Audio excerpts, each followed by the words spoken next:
So I always like to make the point that we are only halfway, not even halfway, through the emancipation process after being enslaved for 400 years.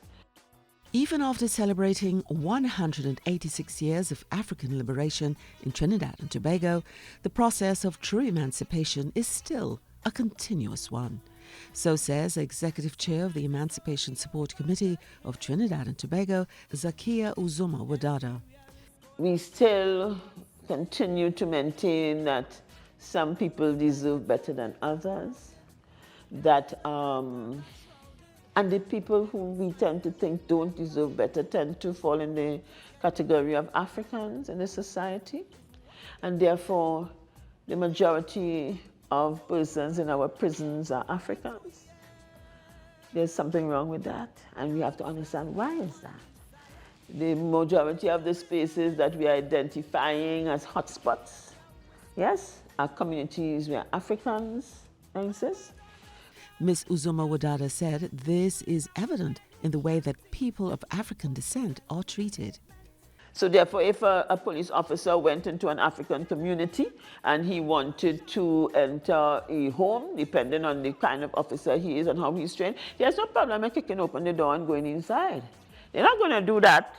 We're elites live. You go very politely, you knock on the door, you show your warrant, you do everything as you should.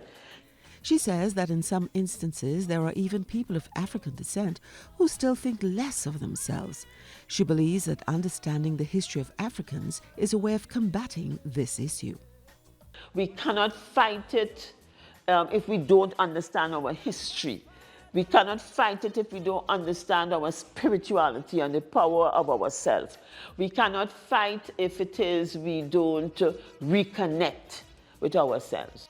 Mrs. Uzoma-Wadada said Africans have made tremendous contributions to society, and for this, the perception of them should be changed.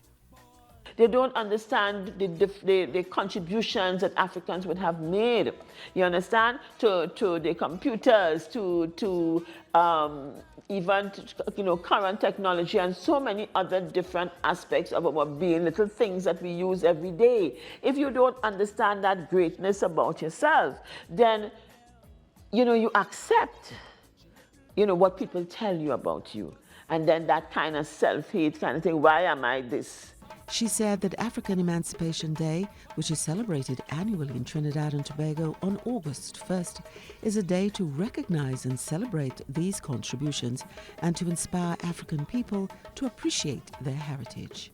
So the idea of this celebrating of ourselves and things African is what helped to continue that process of loving and understanding ourselves, knowing our history, knowing that we were not born to be enslaved people, that we came out of great empires and so on, and that it was a significant crime against humanity that was done to African people. She reassured that the Emancipation Support Committee is working assiduously to raise consciousness about African heritage. We are in the process of developing a series of booklets about our African heritage and for school children. So we are hoping that, it is a marathon task, but we are working on it, and we are hoping that, that is going to help. And this is We Focus on TTT News.